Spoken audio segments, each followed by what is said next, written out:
Асмандан түшүп келген жарык муздуу чокулардын ортосуна барып, мээримин чачып келди жер бетине, бүт дүйнөгө өз назарын салып. Караңгылык андан качып, көчөлөргө булуң бурчка жарыгын чачып. Нур төгүлсө арык чөнөк түздөлөт, адамдардын чыныгы жүзүн ачып.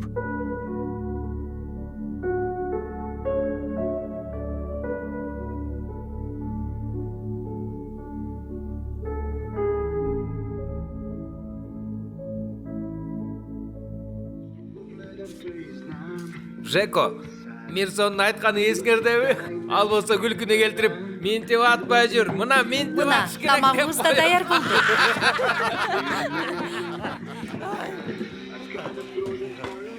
Келгиле, тамакка карагыла.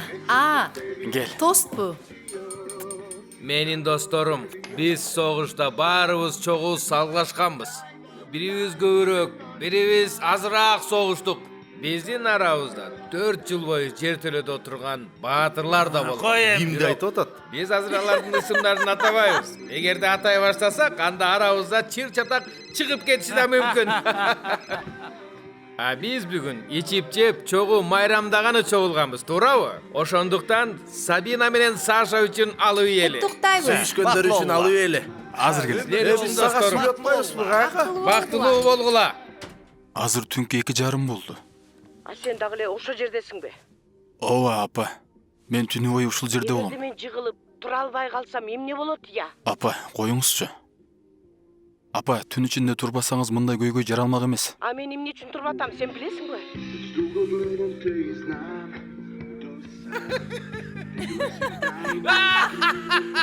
Мен бул жерде досторум мененмин.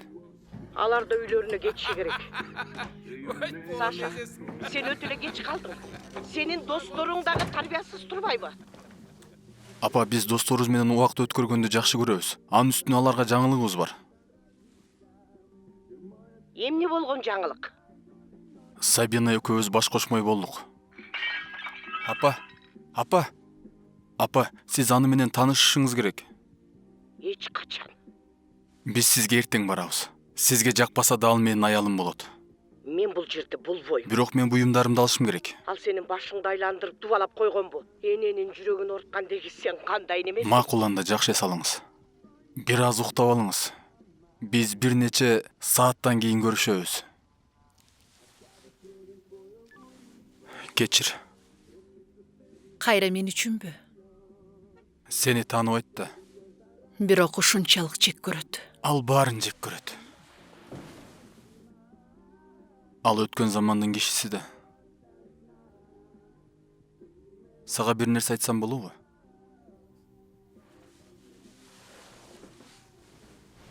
Эмнени?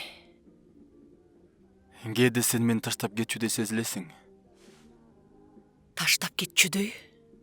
Сен менин эч качан андай кылбасымды билесиң да. Эгер мен сени азыркыдан да көбүрөөк сүйсөм, жүрөгүм жарылат деп ойлойм.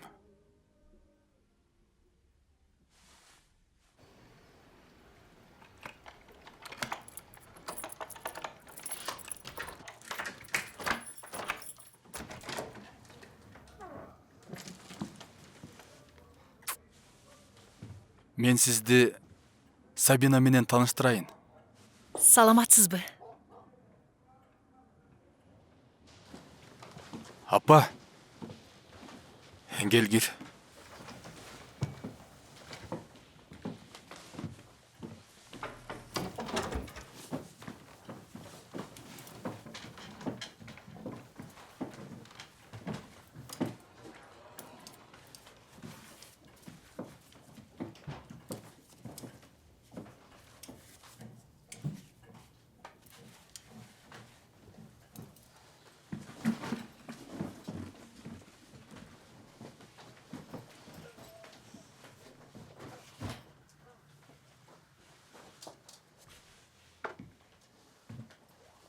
Сенин кызыңдын жалгыз түшкөн сүрөтү жокпу? Болгон ушул сүрөтү бар. Кааласаң апасынын сүрөтүн кыркып салам.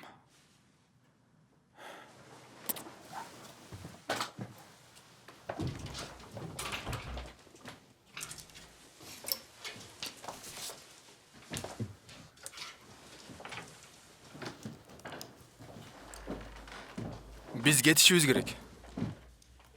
Seni менен сүйлөшүшүм керек. Өзүнчө. Мен сыртта күтүп турам. Мен тез эле чыгам.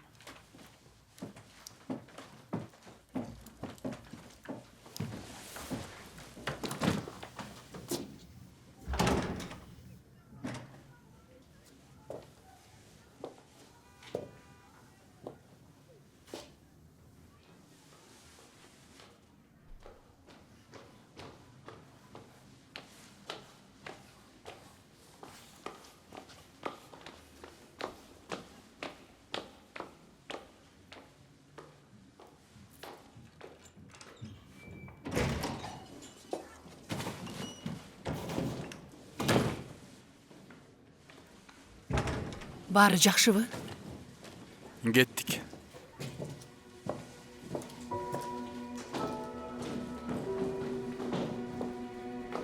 Ал эмне деди? Ниети бузуктарды өз жайына кой. Муну ал айттыбы? Жок, мен айтып жатам.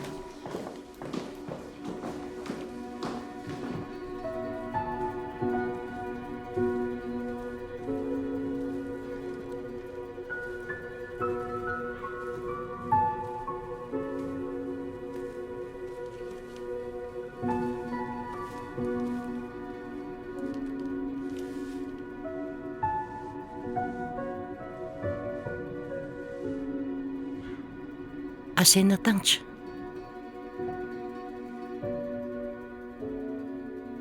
Атам Добричтеги согуштан курман болгон. Снаряд. Анын башын жулуп кеткен. Ал кезде мен да армияда болчумун. Ошондон 1 жылдай убакыт өткөндөн кийин апам төрөлгөн айылда менин армиямдын формасын мусулман аскерлери да кийип жүрүшкөн экен. Мен ошол форманы кийсем эле апам мени карап суктана берчү эле. Алар жайдын бир күнү тайэжемдин айылына кирип келишип, кээ бирлөрдүн айтуулары боюнча 20 чакты адамды өлтүрүшүптүр. Өлтүрүлгөндөрдүн арасында тайэжем менен 2 баласы бар эле. Апам ошондон тартып карасын чечпейт. Балким ал акыры өз калыбына келер. Билбейм. Аны кайгы жеп жатат. Сабина, сен үй бүлөң айттыңбы? Анан эмне дешти?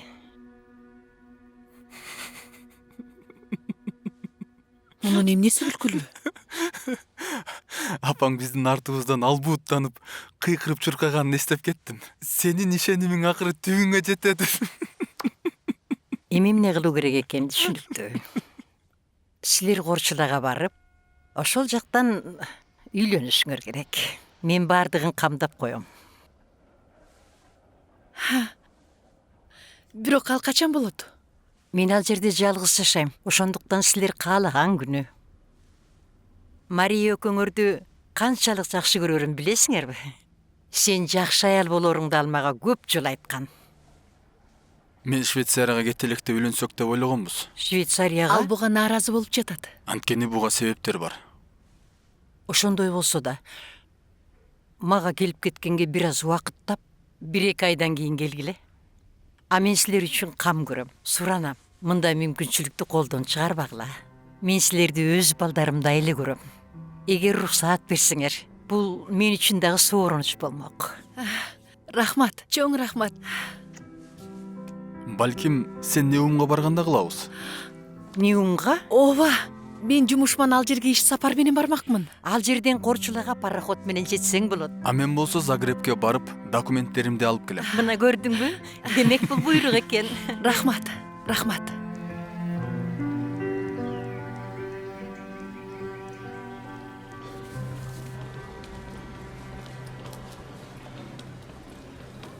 Кой эми ыйлаба. Биз 1 жумадан кийин кайра эле көрүшөбүз. Балким мен ал жака сенден мурун жетем. Жете эле күнбү? Эй, сенин ашыкчы убактың жок, ишке ырайымсың да. Ооба, болгону жетигит. Мен убада берем. Бул түбөлүккө созулчу да сезилет. Убакыт болуп калды. Жүр.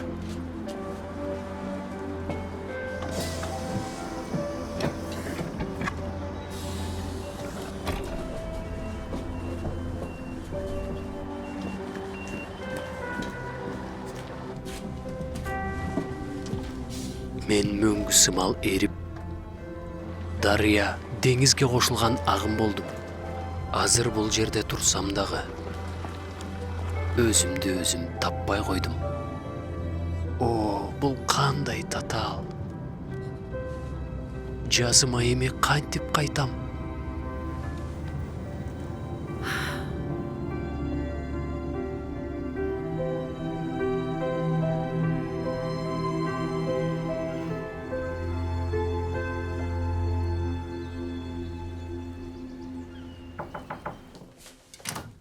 Geçiresiz, kadi çayım geldi. Кадычайым, келиңиз. Өтүңүз бул жака. Рахмат. Сиз эмне ичесиз? Мен ичпейм. Отуруңуз. Сиздин кечээки презентацияңыз эң сонун болду. Ошондон бери башка нерсе жөнүндө ойлоно албай калдым. Баарыбыз абдан таасирлендик. Рахмат, Юкич мырза.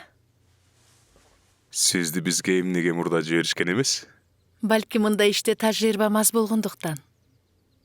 Кандай болсо да, коомдук байланыштарыбыздын баардык муктаждыктарын канааттандыруу үчүн сиздин фирмаңыз менен келишим түзүүгө даярмын. Бул эң сонун жаңылык, Юкич мырза. Сизге да бир нерсе куюп берейин. Кереги жок. Шоколад алыңыз. Таттуу. Сиз менен талкуулоочу бир нече маселе калды. Айта бериңиз. Бар түшүнүктүү болуш үчүн бир нече толуктоолорду кошкум келет. Келишимди айтып жатасызбы? Мамилени. Эмнени айткыңыз келгенин түшүнбөй турам. Мен сиз билгендей бизнесменмин, Кадычайым.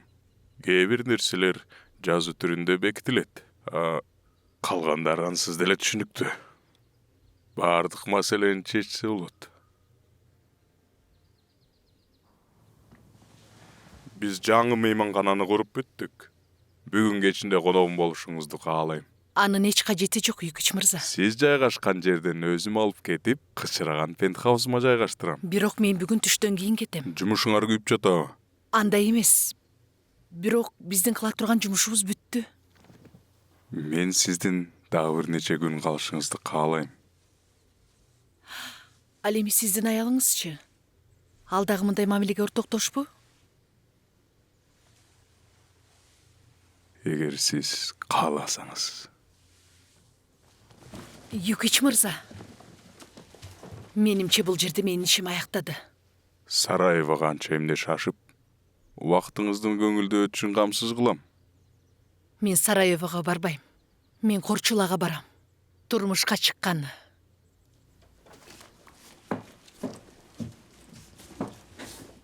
Жакшы калыңыз, Юкич мырза.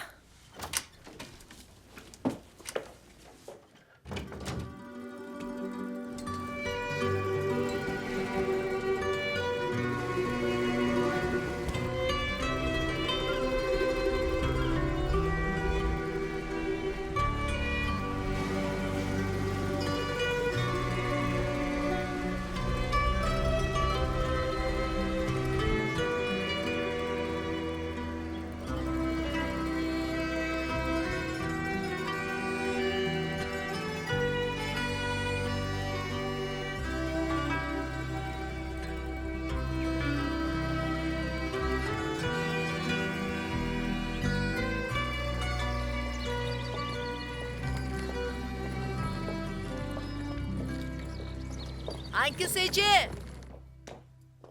Ankıseci! Сабина кызым, сен аман эсен жеттиңби? Мен сени мына келип калат деп күтүп жаткам. Кандай барып келдиң?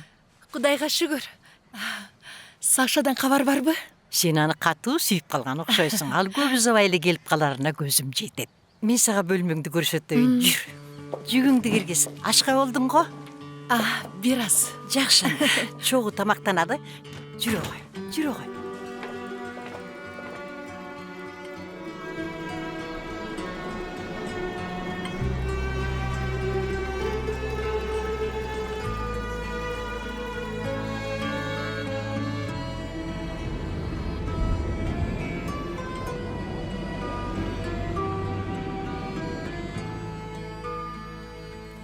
Сен ага чалдыңбы? Ооба, бирок анын телефону дайыма өчүрүлгөн. Бул роумингтин айынан го. Ал роумингте болгондо аны өчүрөт. Роуминг? Ал эмнеңер? Ушул заманбап техникаңарды деги түшүнбөйм. Ал менин бул жактагы номеримди билеби? Билет. Болду анда. Жүрү салатыбызды жасап жейли.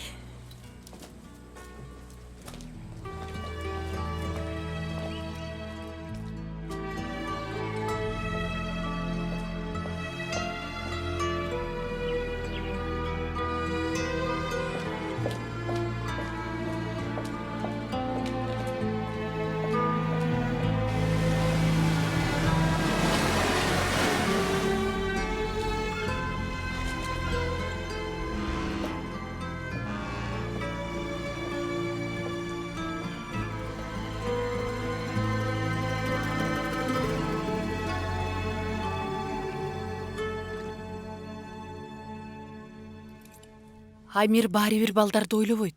Анын ордуна ата-энеси карайт. Чынын айтканда алар балдарды жакшы карашат. Ошондуктан аларга ыраазымын. Экөөбүз ажырашкандан кийин мен үйсүз калдым. Жумуштан да айрылдым. Балдар азап тартпасын дедим. Бирок Саша көз баш кошкондон кийин балдарды өзүбүзгө алып алабыз. Хамит менен Ясмин аны жакшы көрүшөт. Ал аларга кандай мамиле кылышты билет. Эмнеге чалбай атканын түшүнбөй атам. Анын себептери бар болуш керек. Балким бир нерсе болгондур. Камсынабай эле кой. Жей кой.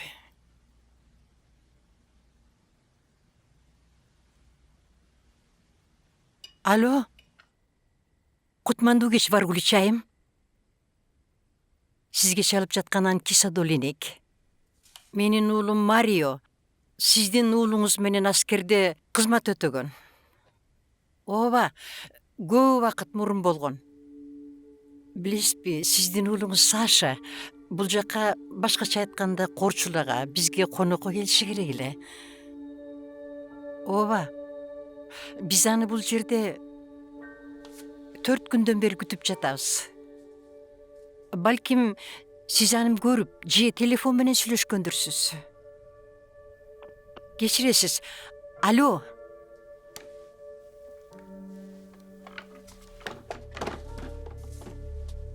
Ал эмне деди?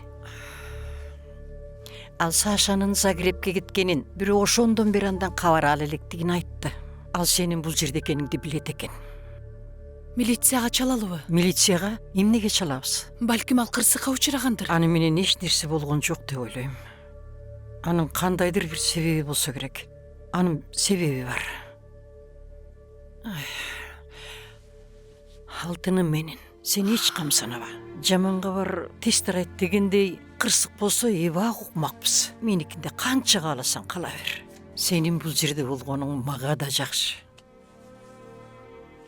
Сиздин телефонуңуздан чалып алсам болобу? Албетте болот. Кел, ордума отур. Мен чай кайнатып келейин.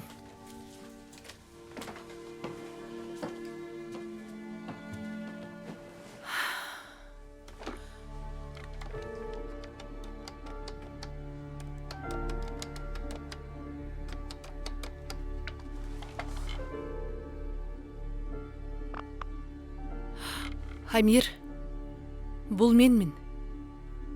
Суранам, тынчтанчы. Мен сага шаардан кетип жатканымды айтпадым беле.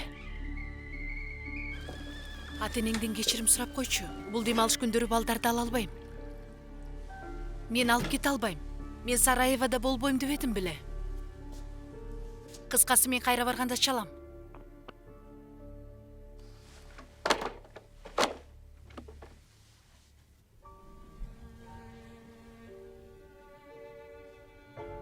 Düşүктүү күндүн соңунда коюу караңгылыктан Назикайдын жүзү көрүндү. Ал саякатынан чарчай электе, анын жүрүшү жайла электе. Ар тараптан күмүш нурга курчалып, момдой эри электе. Өзүңөрдүн ченемсиз кайгыңар менен үмүтүңөрдүн бейнесин болушунча тагыраак сиңирип калыш үчүн анын белгисин мармар ташка чегип алгыла.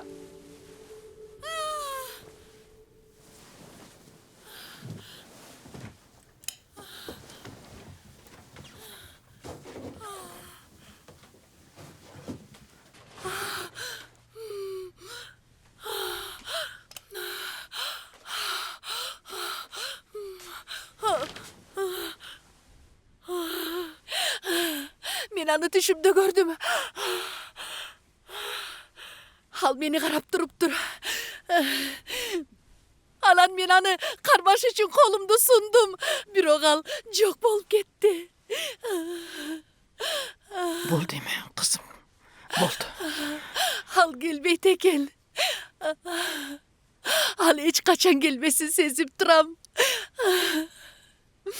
Айтыңызчы, Анкес эже, эмне үчүн? Кабатырланба.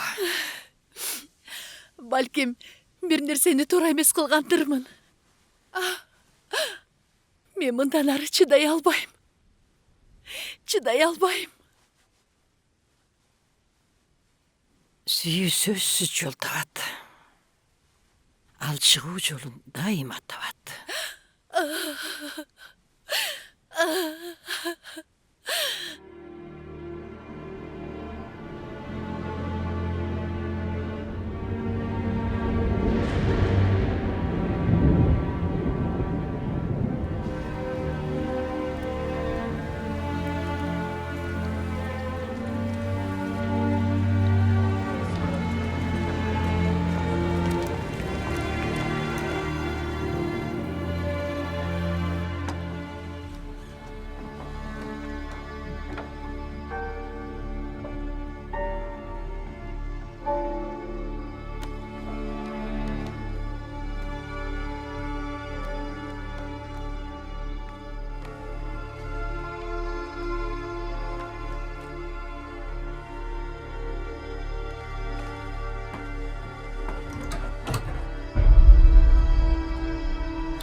Анкес эже, Сабина, сенсиңби? ооба мен.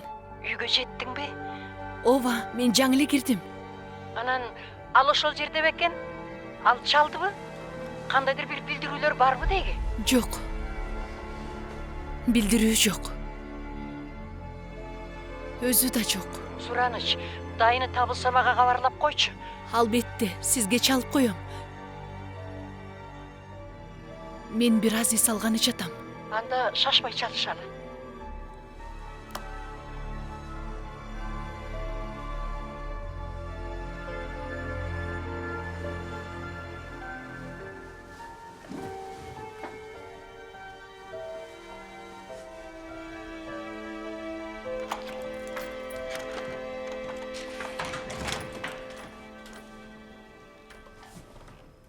Эмне керек? Саша кайда? Ишин канча? Ал 3 жумадан бери жок. Ал кайда? Мунун сага кандай айырмасы бар? Ага сенин керегиң жок. Сиз аны эмне кылдыңыз? Ал өз ордунда аялы жана баласы менен. Ал эч качан андай кылмак эмес. Эч качан. Сен менин балам жөнүндө эмнени билмегилең? Ал мени сүйөрүн билем.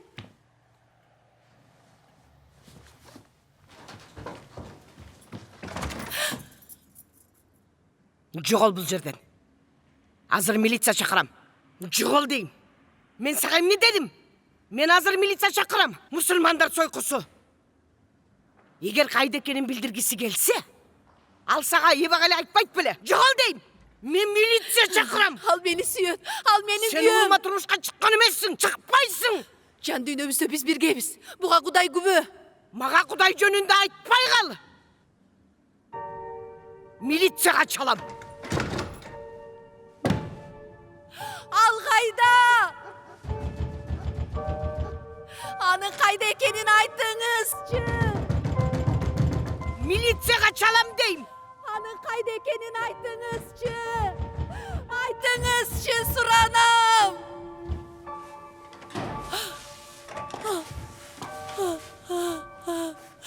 Саша.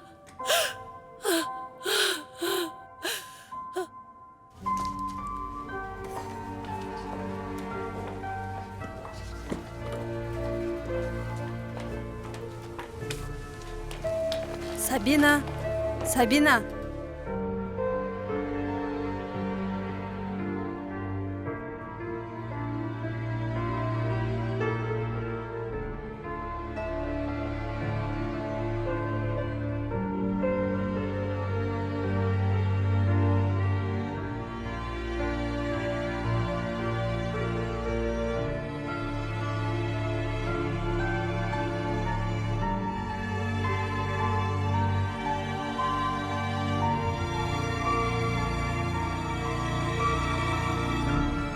Сабина! Сабина! Тез жардам чакыргылачы. Сабина! Тез жардам чакыргылачы, бол батыра. Тез жардам чакыргыла. Сиздин боюңузга бүткөнүнө 7-8 жума болуптур. Сиз бир нече текшерүүдөн өтүшүңүз керек. Мурунку жолу боюма бүткөндө ичим түйүлө берчү. Ичиңиз түйүлүп калбаш үчүн дары жазып берем.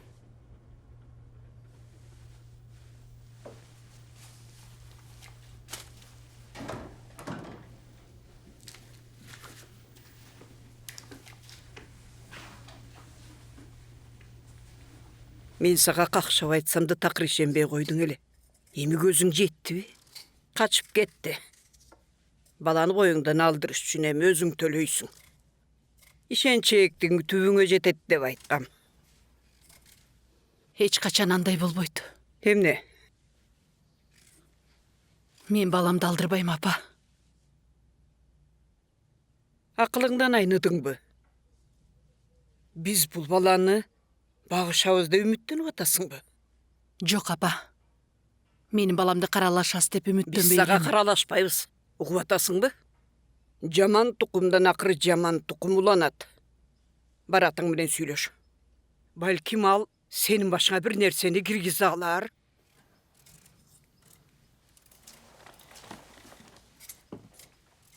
Кежир жана көкпетсиң. Сен төрөлгөндөн ушундайсың.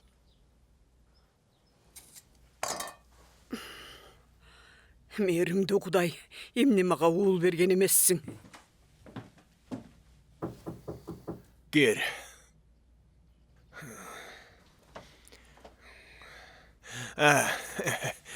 Gel.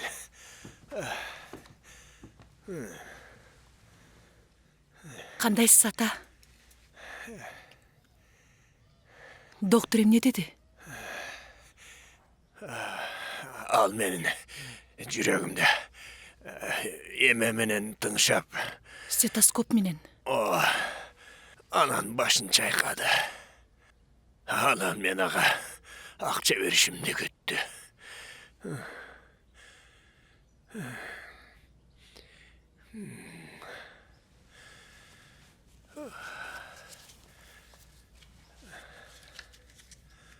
Бул эмне? Бул сага балам. Мага акчанын кереги жок. Аборт кылдырыш үчүн керек болот. Бул тууралуу апаң айта көрбө. Мен боюман алдырбайм, ата. Кудай сени кечирет. Кудайды кийлигиштирбеңиз. Я. Аллах мээримдүү. Ал сага жардам берет.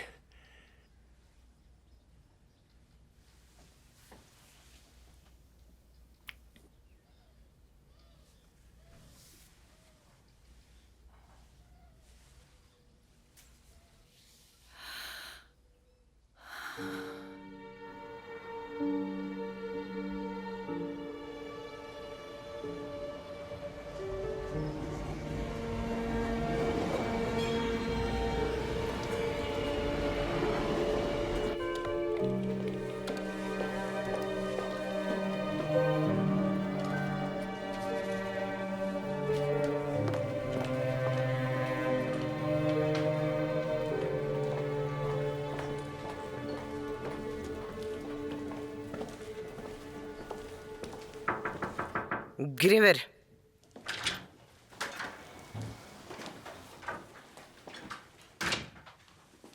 Мен Сабина Кадич. Сенин ким экениңди билем. Отур.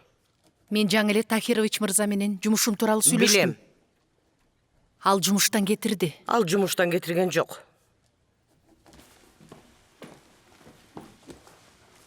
Мени менен келишимди узарткан жок. Урматтуу Кадичайым, сен бул жерде 1 жылдык келишимдин негизинде иштеп жаткансың. 2 жылдык. Ал 2 жолу узартылган. Анткени мен жакшы иштедим да. Учурдагы келишимиң 3 жумадан кийин бүтөт жана ал узартылбайт. Сени жумуштан кетирген жокпуз.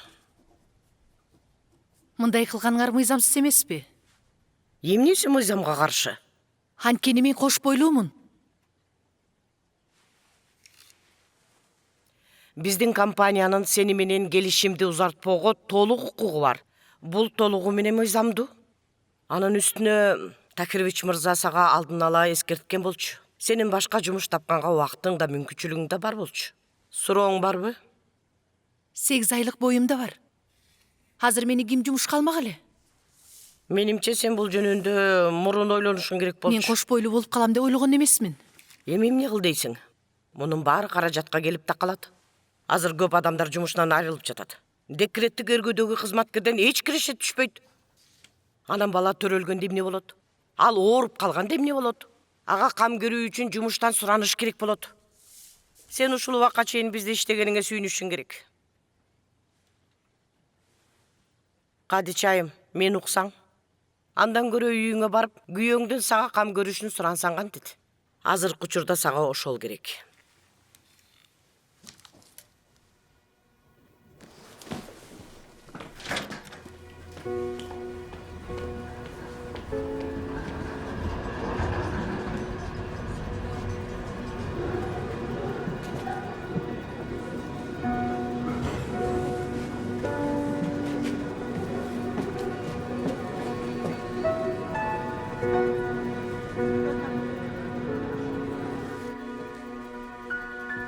Мына ушул какыраган жерде болгону бир жалынууну уктум.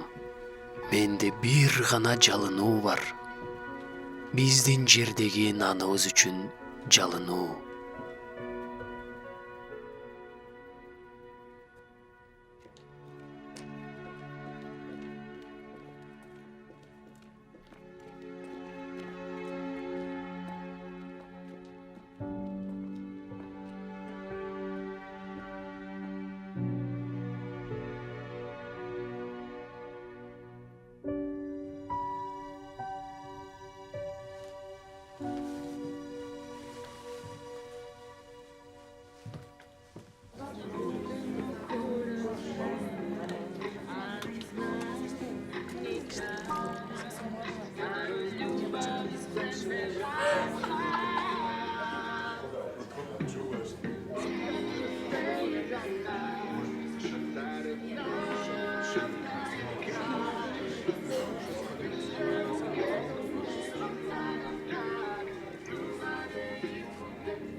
Сага жардам берели дедик.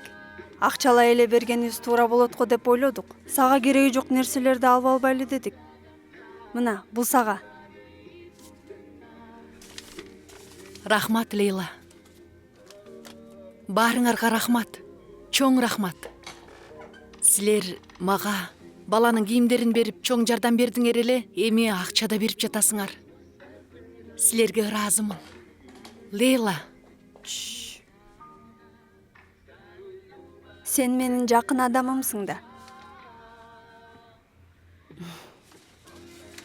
Эгерде жардам керек болуп калса, айтып кой, э?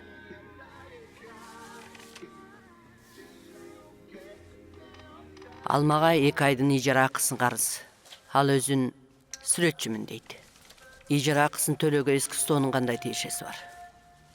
Чынын айтканда, кээ бир сүрөтчүлөр көп акча табышат. Мурда көп табышчу дегеним. Мына, бул декабрь айына чейинки ижара акысы. Бүгүн дүйнөдө эмне болуп жатат деп мен өзүмө күндө суроо берем. Көптөгөн үй бүлөлөр тозокко баратышат. Балдар ата-энелерин сыйлабай, ата-энелер балдарын тарбиялабай калышты. Биздин убакта эч кимдин баңгизат колдонгонун уккан эмеспиз. Турмушка чыкпастан боюна бүткөндү да эч көрчү эмеспиз. Баары үй бүлөдөн башталат.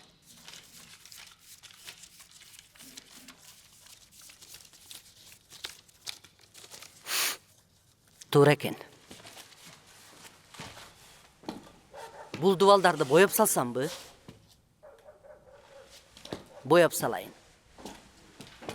Ным болуп түшүп жатат.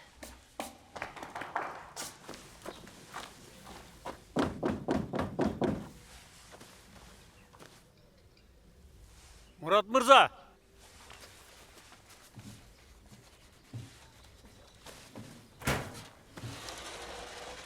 Кутман таң, Кутмантаң. бул катты Сабинага берип коюңузчу.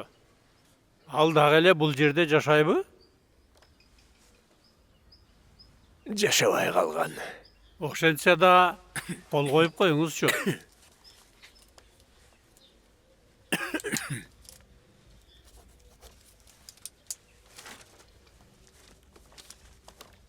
Жакшы тургула. Эмне дейт? Азыр эми окуп жатам. Сени бак бүтүшүң керек болчу. Сабинаны сотко бериптир. Ким? Амер. Ага эмне керек? Алардын ажырашканы качан? Ал акча сурап жатат.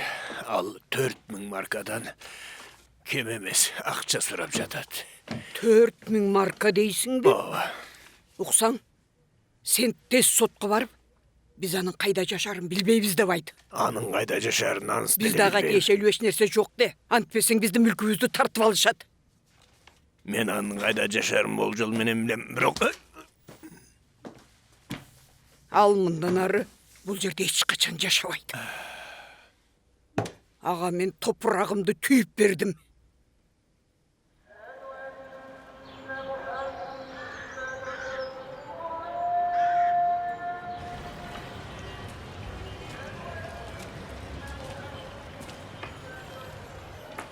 Сабина. Кандайсың кызым? Жакшы элемин ата. Өзүңүз кандайсыз? Бул соттун документиби? Ооба. Пошточу сен кайда жашарыңды сурады. Мен билбейм деп айттым. Канча ай болуп калды? 8,5 ай. Сенин салмагың өтө эле аз эмеспи?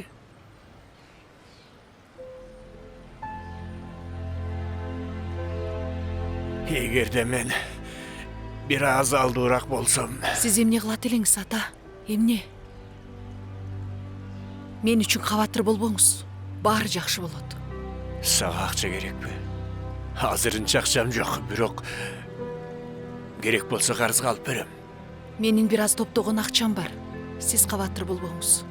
Бала төрөлгөндөн кийин мен кайрадан иштей баштайм.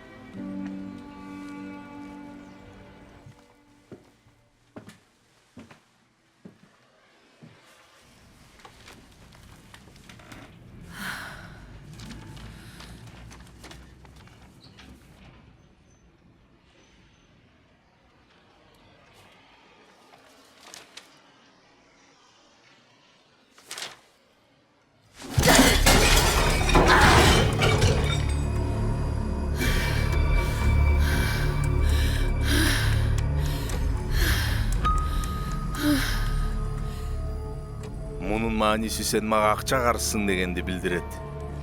Менин ата-энем пенсияда. Абалдарга тамак аш, кийим кечек алыш керек. Кандай жол менен болсо дагы 2000 евро беришимди күтүп жатасыңбы? Мен да жумушсуз калып акчам жок. Балким сага сенин ойношуң жардам берер. Болду, жетишет. Кебетеңди карачы. Жүдөп калыптырсың. Анан дагы өзүңдү энемин деп коесуң. Экөөнү жакшылап карап ал. Аларды бүгүн өзүм менен алып келдим. Бирок ошол акча колума тийбесе, сен аларды кайра эч качан көрбөйсүң. Түшүндүңбү?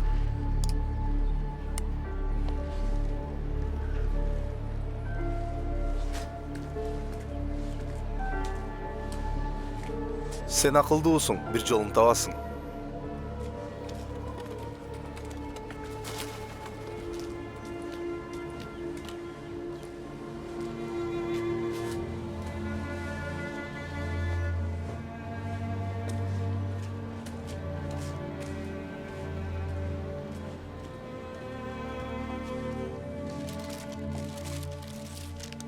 Мынакей.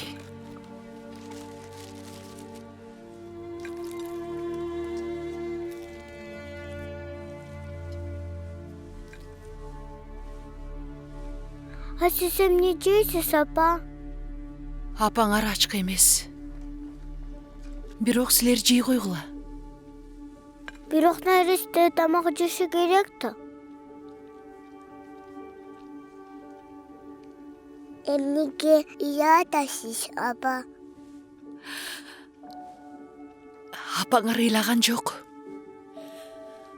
Болгону менин көзүмө кирпик кирип кетти. Мынакей. Эмне кылабыз билесиңерби? Эмне? Биз азыр тилек кылабыз. Үйлө.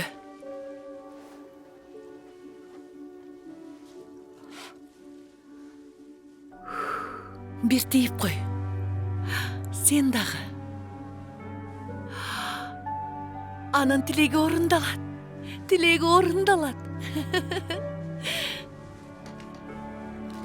Апаңар кимди жакшы көрөт? Туура. Муну эч качан унутпагыла. Унутпайбыз. Эч качан. Бул абдан маанилүү. Эми тамагыңарды жегиле.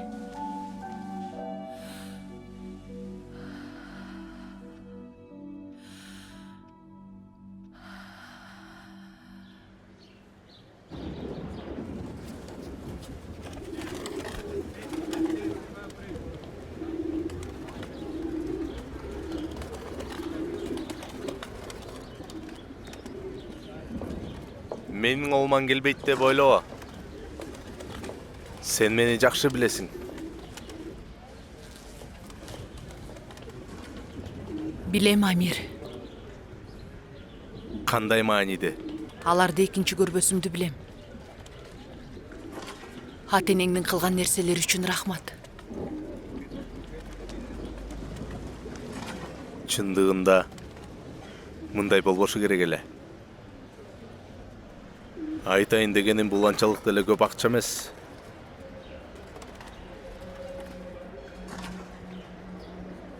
Балдар, кеттик.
Рецептте 15-лик деп жазылган экен. Бирок менде 30-луктар эле калыптыр.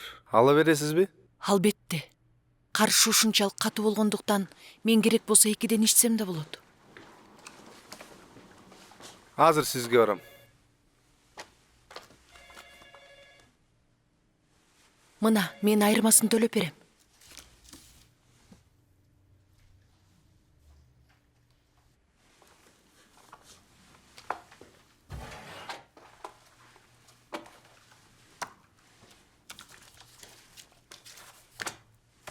Рахмат. Сизге эмне берейин?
Siz meni törödünüz.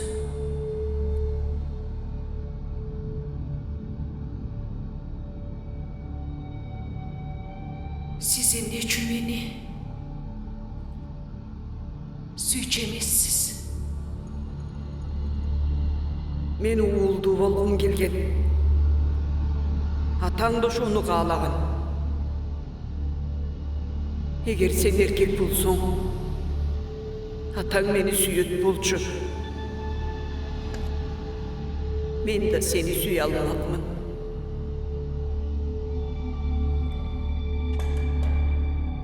А сенчи? Чынын айтсам, мен өмүрүмдө теги бирөөнү сүйдүм беле, өзүм да билбейм.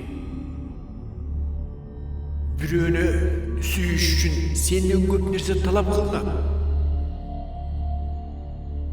Сени сүйөрүмө көзүм жетпейт. Seni men sүйөm. Senin atыңды азыр эстей албай жатам, бирок сени сүйбөсүн. Сага керемет жашоо сунуш кылгам. Ал үчүн болгону менин ойношум болушум керек болчу. Мен сени көкөлөтүп, колума көтөрүп жүрмөкмүн. Ооба.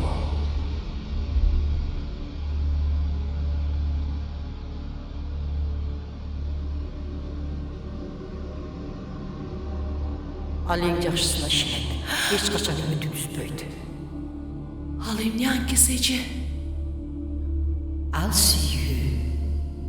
Сүйүү ар дайым жолун табат.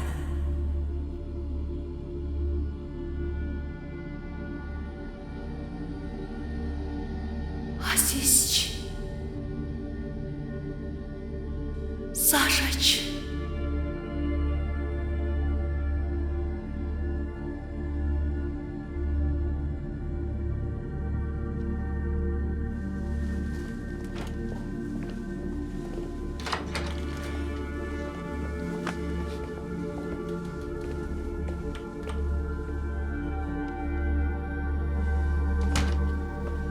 Ой, алтыным менин.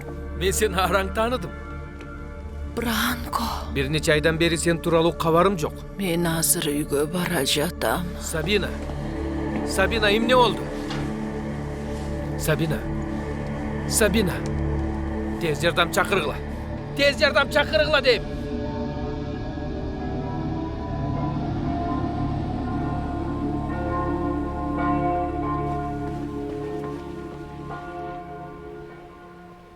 Алар анын ашказанын тазалай алышпагандыктан жөн гана жүрөгүнүн кагышын көзөмөлдөп турушкан. Ал 2 күн эс үчүн билбей жатты, бирок азыр жакшы. Анын үй бүлөсү кайда? Анын мурунку күйөөсүчү? Алардын эч иши жок. Баласы кандай? Баласы жакшы экен. Сарсанаа болуп турам.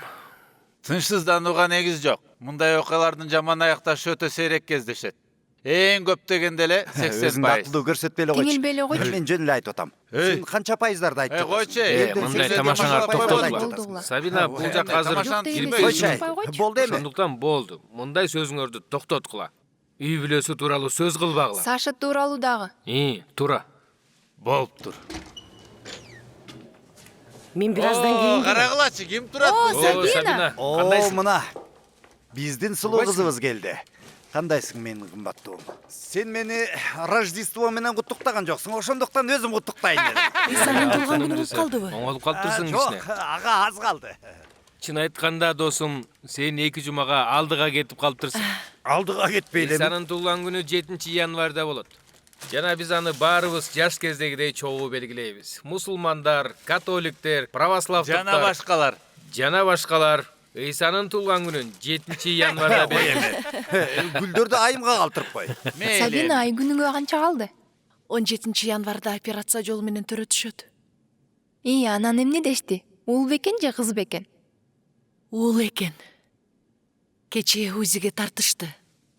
Ал футболчу да айтыбет. Бул керемет, куттуктайм. Мыкты футболчу болгон үчүнбү?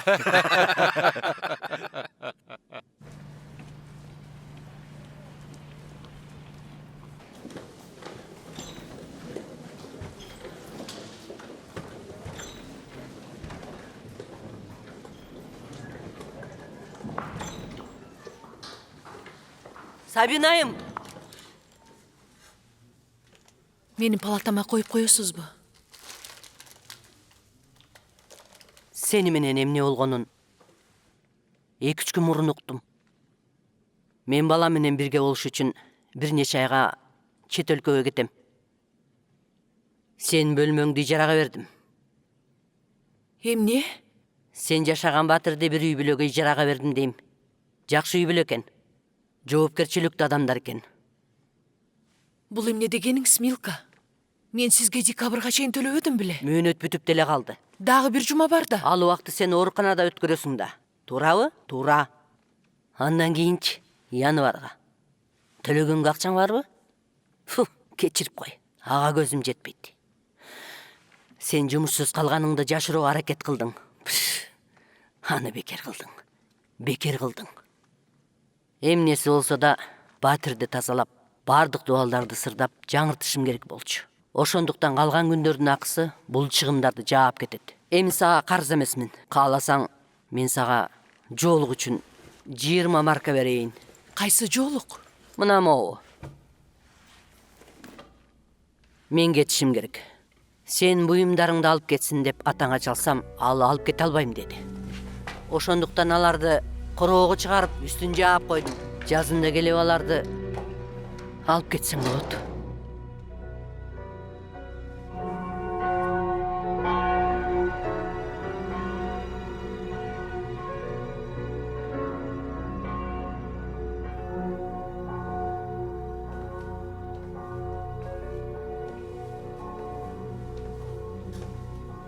Жакшы элесизби, Кадича айым? Аркы беттеги чиркөө. Мен уктай албай койдум. Түн жарым болду. Сизге бир нерсе керекпи? Мен сизди текшериш үчүн кийинчерээк келем. Макулбу?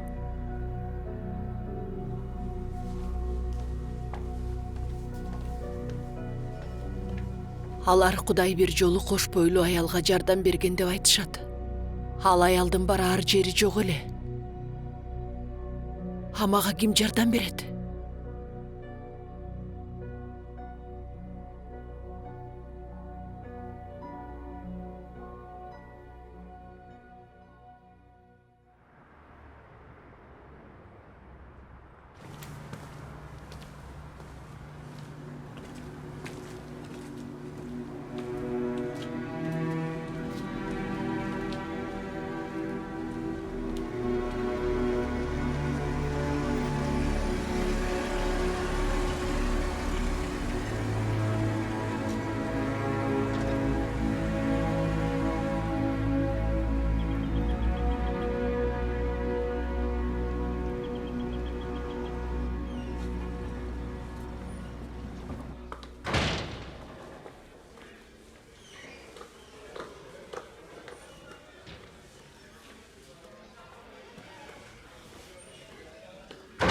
Жогоруда айткандай эле биз күн сайын сиздикиндей окуяларга туш болуп жатабыз. Тилекке каршы учурда бош орун жок. Бул форманы толтуруңуз, тамак ашы бөлүштүрүүгө убакыт келгенде биз сиз менен байланышабыз. Бирок суранам, мага түнөгөнгө жер керек экенин түшүнүңүзчү. Мен 2 жумадан кийин төрөйм. Учурда 300дөн ашык турак жай сурамдары бар. Сиз болгону бул формаларды толтуруп беришиңиз керек. Сиздин кезек келгенде кабар беребиз. Тиги жакка отуруп турсаңыз болот.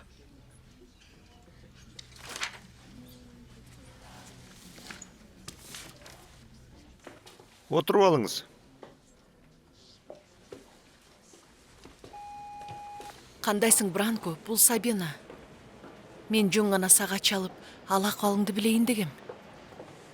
Менин иштерим жакшы. Мүмкүн болсо, жолуксак жакшы болмок. Мен уюлдук телефонумду жоготуп алдым. Андыктан кийинчерээк дагы чалам, макулбу?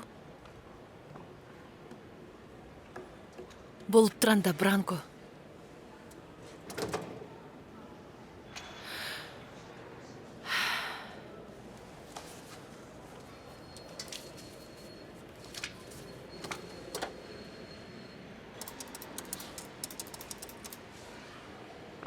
Саламатсызбы? Сиз Лейла? Славка, Ланага чалдыңыз. Кечиресиз, биз азыр үйдө эмеспиз.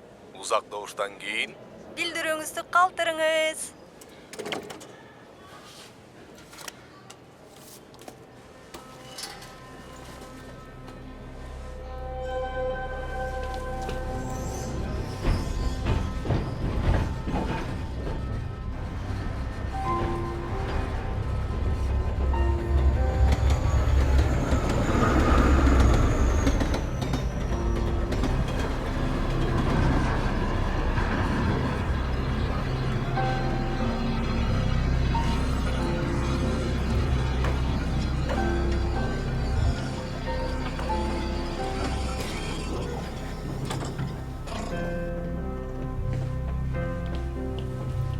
бул соңку аялдама.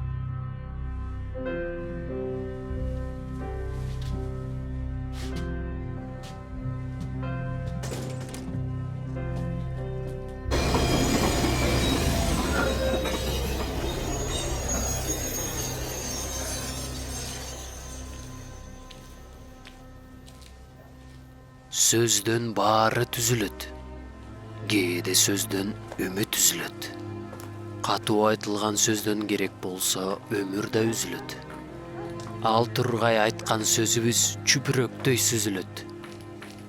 Өлүм дагы тумчугат караңгыга басынса, жолду дагы жууп кетет арыкта суу ташыса, сөздү дагы чаң басат, жүрөккө катып тутпаса, сөз да соолуп картаят, аны эч ким укпаса.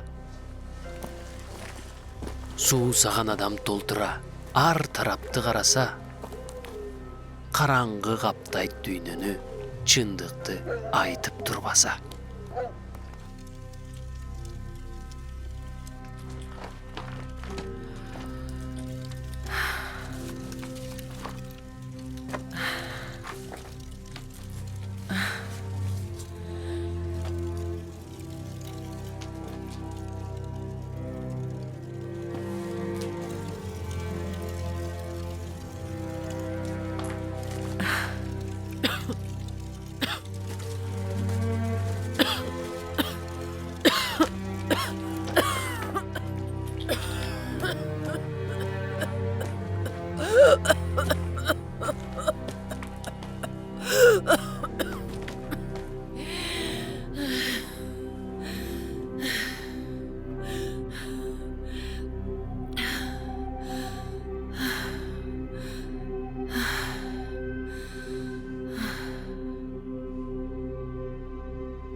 Geçiresiz. Biz hazır jabılabız. Tаңга чейин поездар жүрбөйт. Байке, мага бул жерде түнөп алганга уруксат бере аласызбы? Андай кылганга тыюу салынган. Бул жерде эле, отургучта. Жетик отургучтардын биринде, алар ыңгайлуураак көрүнөт. Мен бүгүн ооруканадан чыгып үйгө барчу поездге жетишпей калдым. Эми эмне кыларымды билбейм.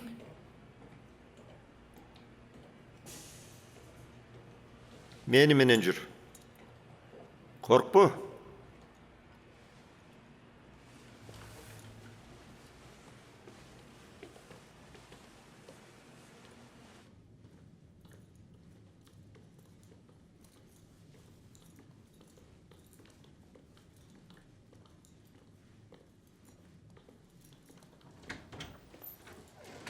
Кел кире кой.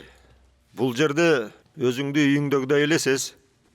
Бул жер жылуу, жана сага эч ким тоскоолдук кылбайт. Чоң рахмат. Мен эртең менен келем. Сизге чоң рахмат. Жакшы эс ал.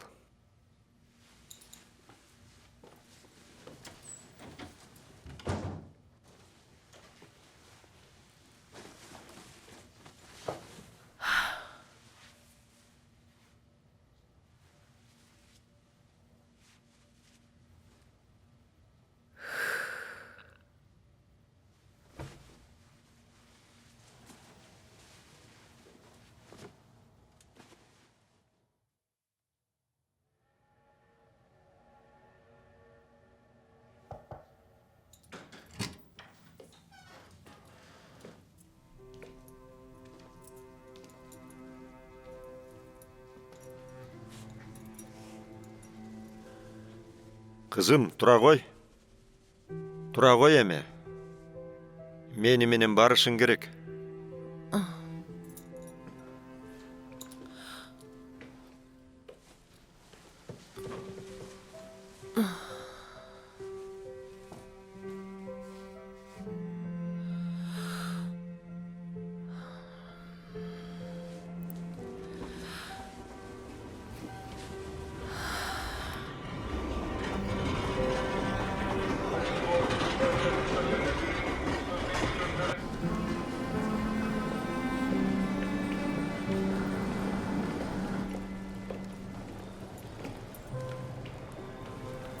Ne vay?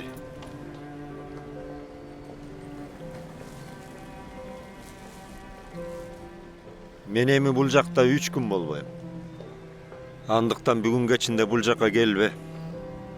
Бирок мен бүгүн үйгө кетем.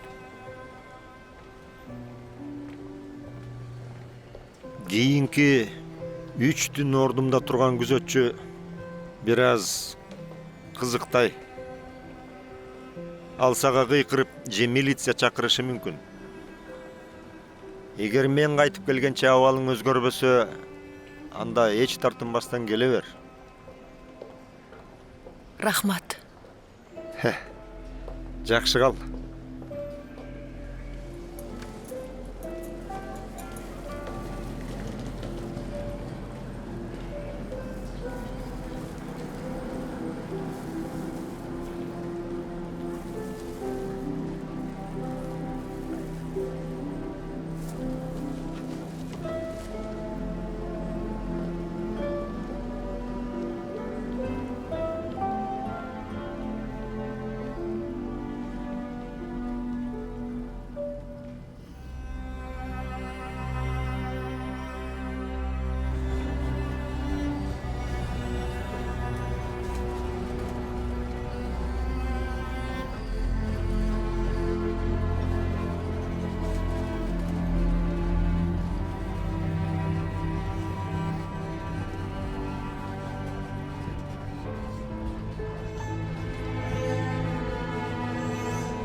öldürüyorsungu? Gel, anda tez öldür.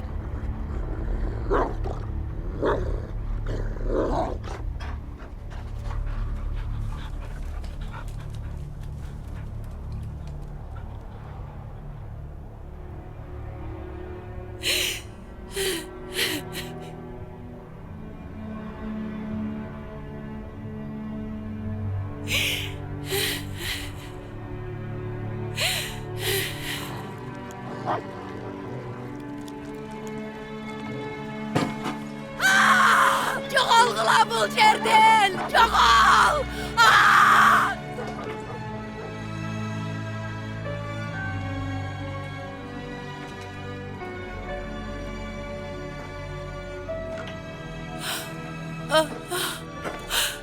неге өлбөй жүрөсүң? Муну көтөрүш кыйын.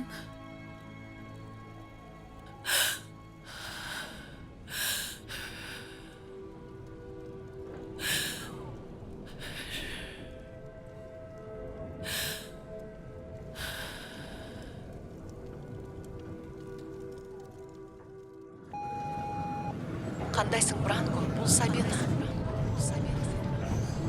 Мүмкүн болсо, жолуксак жакшы болмок. Мен уюлдук телефонумду жоготуп алдым. Андыктан кийинчи ирет дагы чалам, макулбу? Болуп туранда, Бранко.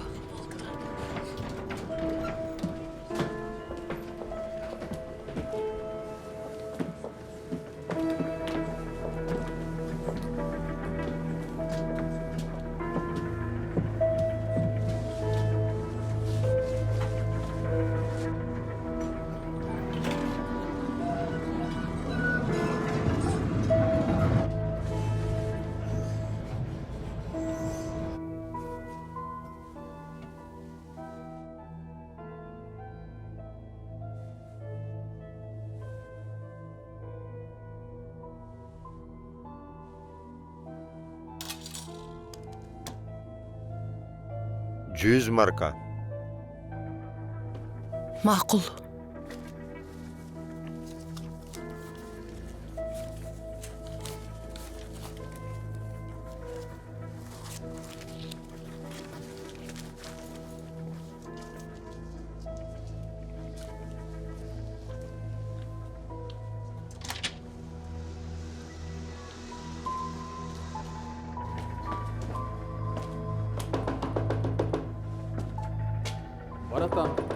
Баратам.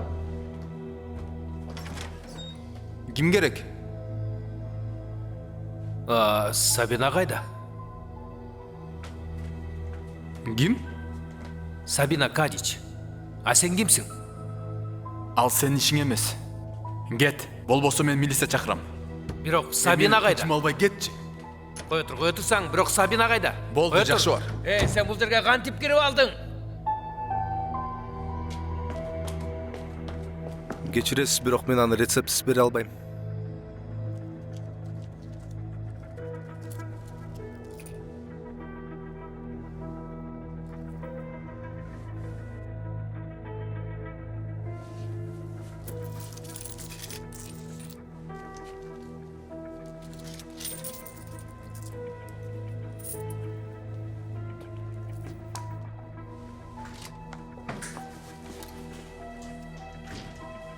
Менимче сиз мунун канчалык олуттуу экенин түшүнбөй жатасыз. Милицияга кайрылууга аракет Эгер кылдыңыз. дал бул жерге келип калса, жөн гана мага кабарлап коюңузчу. Анын төрө ырмаалы жакындап калган. Андай боло турган болсо, биз үй бүлө мүчөлөрү менен гана байланыша алабыз.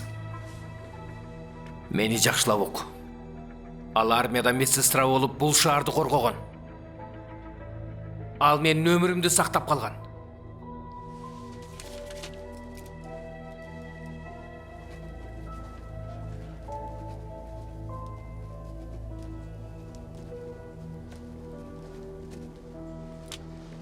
Мага чалып кой.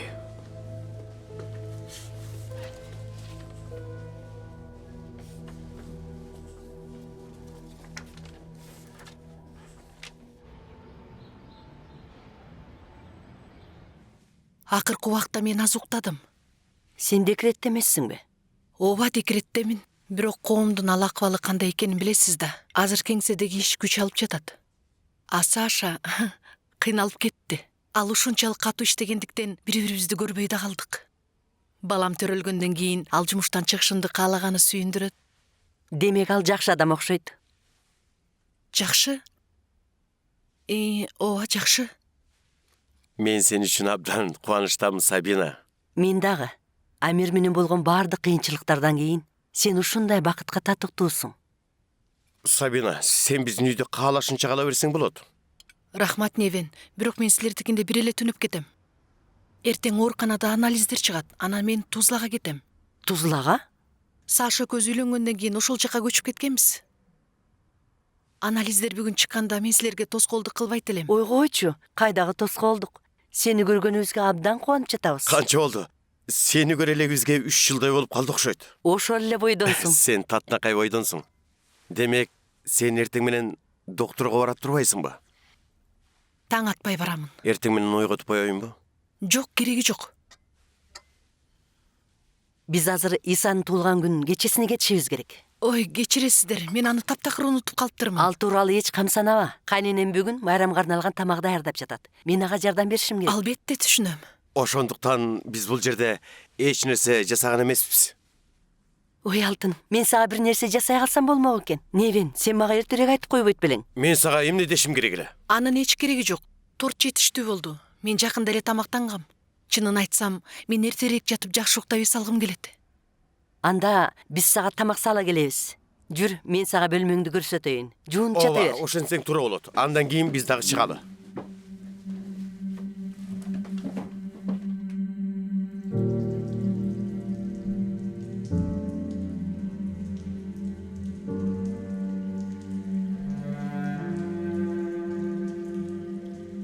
Дербиш болуп дүйнө кезип өтүүгө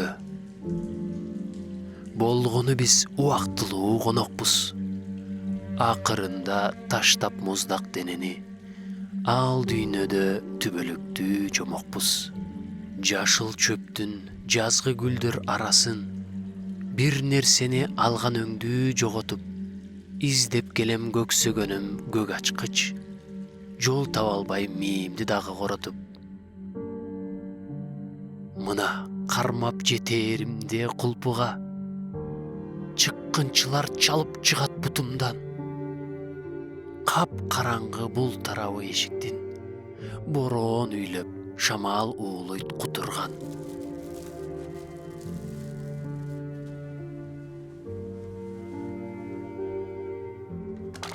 Калтырамын эжемди да, агамды, калтырамын энемди да, атамды.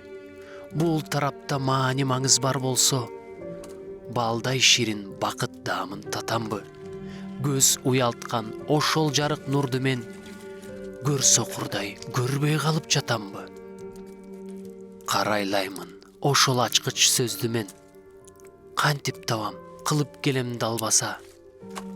Ал ошондо мен аркылуу кир деди, себеби мен ошол жарык дарбаза.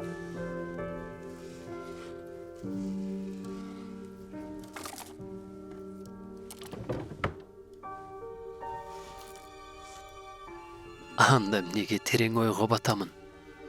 Алдан тайып чирип өлгөн жатамын. Нени күтөм? Кандай айла, кандай амал? Жан дүйнөмдө шамал, шамал, шамал. Ал дарбаза жөнүндөгү улуу сөз, кол жетпеген жомоктогу кыялдай. Эмнегедир чыкпай калат окшоймун. Мен баары бир бул эшикти кыя албай. Ишке ашырып бийик кыялды. Ушул жерде көрөмгүрөшүп. Мына ошондо кыл чайнашып түпкүрдө. Өмүр менен өлүм турат тирешип.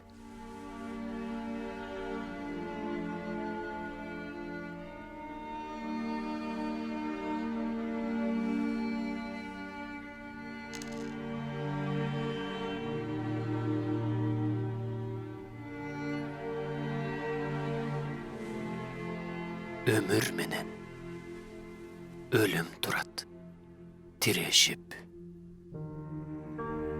Кудайым, кечирчи.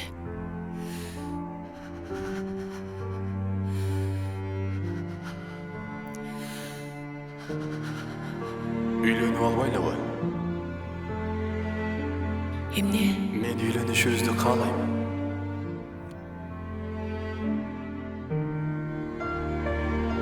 Сабина, кандайсың кызым? Мен жакшы элемин, ата. Апаңар кимди катуу сүйөт? Туура.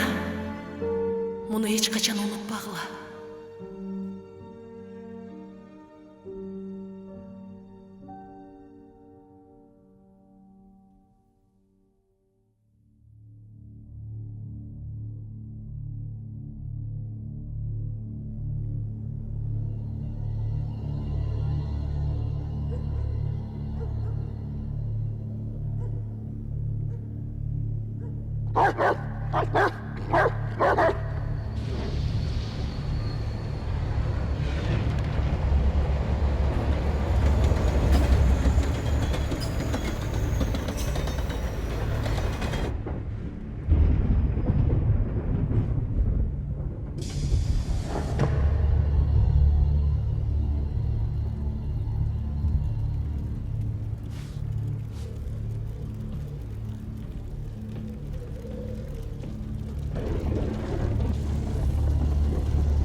Сабина!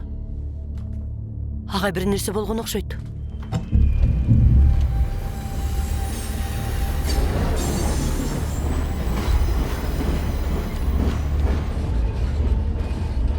Ата!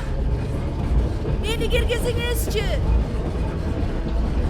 Хамид, кайда баратасыңар? Апа! Апа! Апа, кайда баратасыз? Апа! Апа! Бранко! Бранко! Бранко!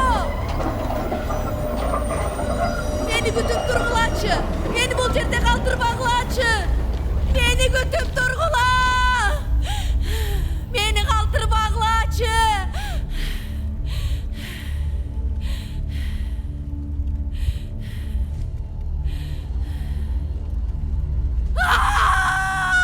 Эшикти аччы.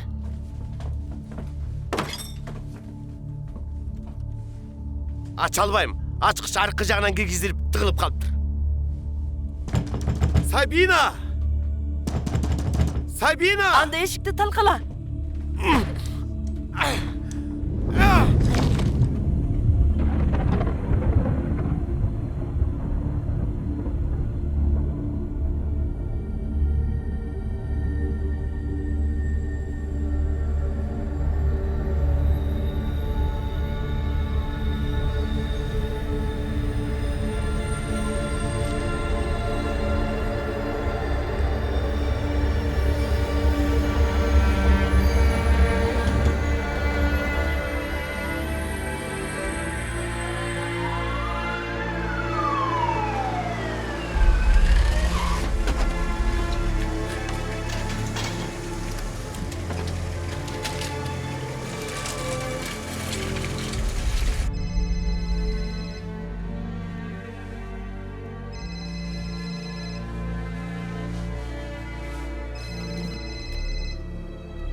Алло. Кутмандуу кечиңиз менен Бранко мырза. Мен шаардык ооруканадан чалып атам. Сиз издеп жүргөн аял жаңы эле биздин бөлүмгө кабыл алынды. Түшүнүктүү. Азыр барып калам.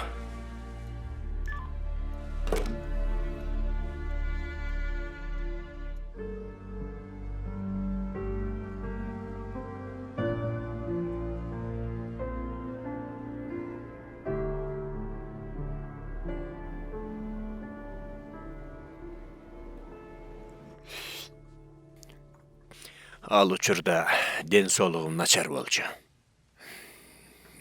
Бул качан болду? Рождествого жакын. Кимдин Рождествосу? Православдык чиркөөнүн. Бизге эч ким телефон чалган жок. Биринчи жолкусунда ооруканадан сизге чалышканын билем. Мен сизге анын дагы бир жолу өлгөнгө аракет кылганын айтуу үчүн келдим.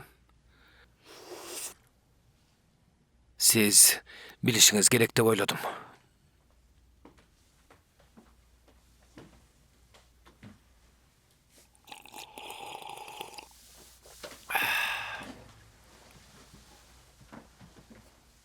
Кофеңізге рахмат.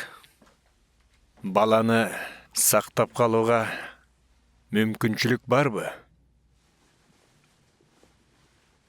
Білбейм. Андан бері 2 күн өтті. Екеу тең тирүү. Бирок Сабина комада. Ал менин сүйүктүү кызым. Бирок биздин салт өзүң билесиң. Биздин салт ырайымсыз. Билем. Ошондуктан ага дайыма каршы болчумун. Дагы жаңылык болсо мага кабарлайсыңбы?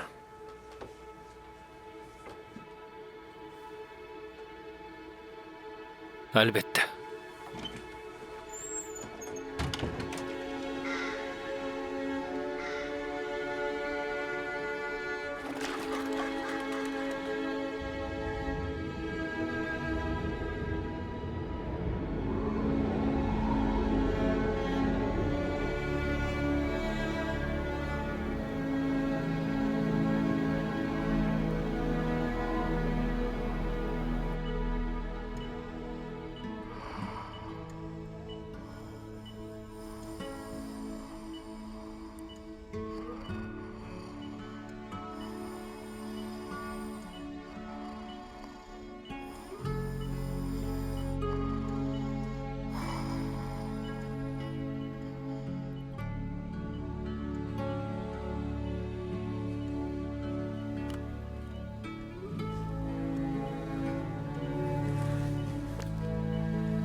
Branko.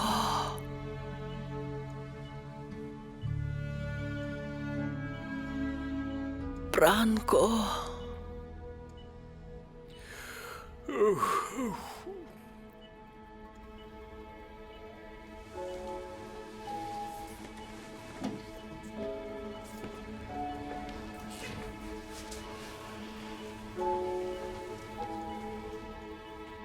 Sabina.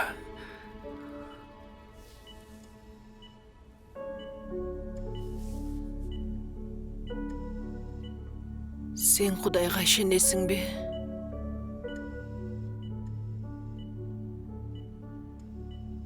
Кымбаттуу Сабина. Билесиңби, Сабина? Мен өмүр бою атеистмин.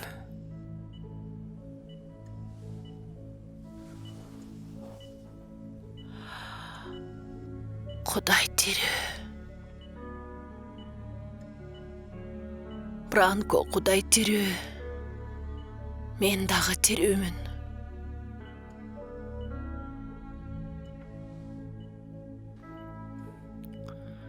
Кыймылдаба.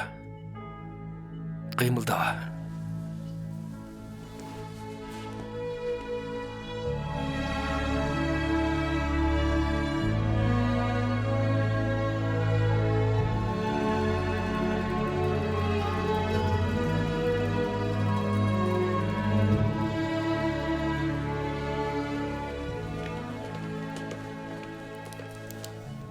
Мени караңыз. Өзүңүздү кандай сезип жатасыз? Жакшы.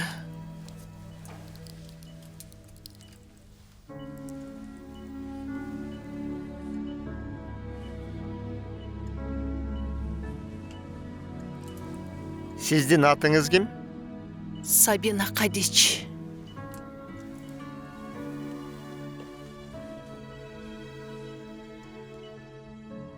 Доктор, канчадан бери бул жердемин?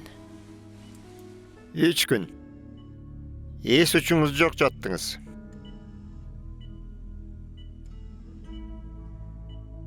Бирок мен бир нече эле мүнөткө жок болдум.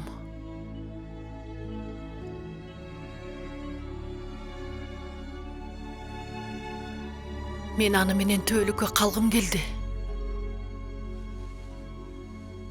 Бирок ал мага менин убактым келе элегин айтты. Ал жаныма келгенде мен анын жүзүн карай албай койдум. Анын жарыгы көздү уялтаарлык эле. Акырындык менен көздөрүм көнүп калды. Ал эмне болгон жарык? Колдорунан жана буттарынан чыккан жарык. Анын колдорунда, буттарында тешиктер бар болчу. Анын көздөрү сүйүүгө толгон. Билесиңерби, мен ар дайым биз өлгөндө эмне болот деп ойлончумун. Мен бул жөнүндө көп окугам. Мен сага аны кийинчерээк айтып берем. Токтотчу ушунунду. Сабина тиги дүйнөгө барып кайра кайтып келип жатпайбы? Ошондуктан ал албетте сага караганда көбүрөөк билет. Ал эч жака барган жок. Ал клиникалык жактан да өлгөн эмес. Комада да болгон эмес. Ал болгону 3 күн эс учун билбей жатты. Бирок ал өлүмдөн кийинки жашоо тууралуу ачылышты өз көзү менен көрүп жатпайбы? Болушу мүмкүн. Бирок бул көптөгөн жаңы суроолорду жаратат. Албетте, сен андай суроолордон коркосуң. Сен рационалисттик көз караштан башка нерсени гана кабыл аласың. Менин досум Жеко. Ооба, туура айтасың. Илим сезимдерге негизделбейт. Илим текшерилүүчү фактыларга гана негизделерин билесиң да. Эмне деген келип Сен муну Акырында сен өлгөндөн кийин жашоо жок деп айткың келип жатабы? Анан дагы ага илимий далилдер бар экенин айта баштайсың. Бирок сен чынында өлүп көргөн эмессиң. Өзүң өлүп көрдүң беле? Болду эми. Тесла өлгөндөн бери сүйлөшө турган эч кимиң жок. Сен туура айтып жатасың. Ал Ооба, менде сен сага эле жакшы окшогондор менен адамсың. калчу. Экөөңөр тең токтоткула болду. Бул талашмайынча тура албайтпайбы? Сабина азыр төрөп койбосун. Чынын айтканда, мени изилдөө чындап эле баарынан татаал деп эсептелет. Акыры биздин пикирибиз биринчи жолу келишти. Сен дагы көп нерсени үйрөнөсүң, досум. Сен дагы. Кайра башталды.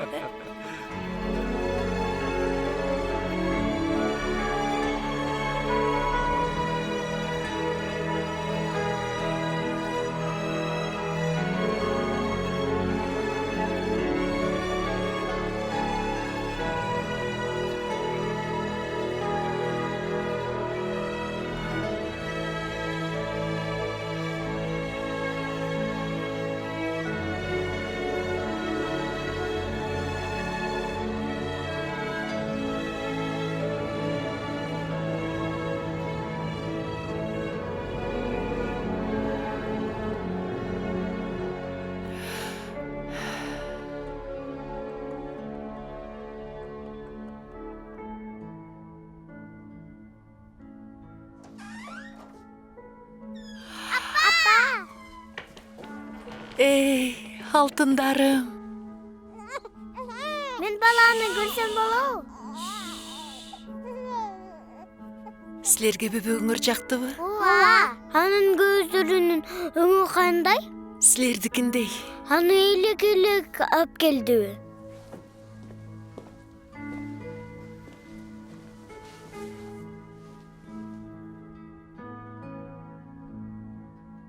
Kızım menin. Keremet деген мына ушул. Ооба ата. Бул менин кичинекей кереметим.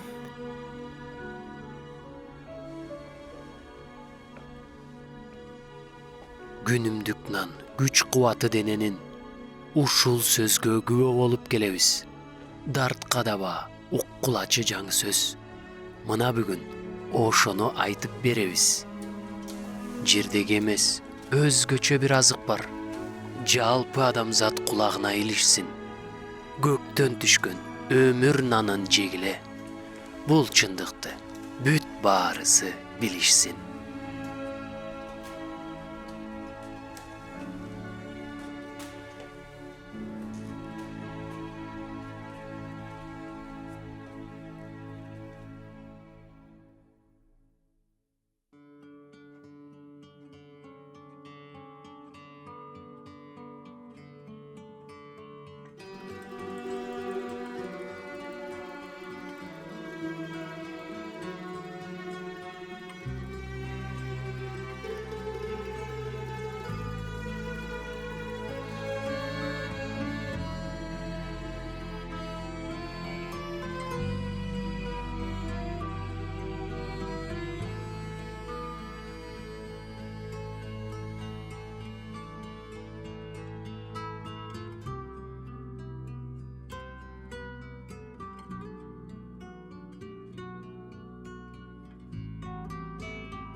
Sada da sve da budemo koranije, ali znam nikada staru ljubav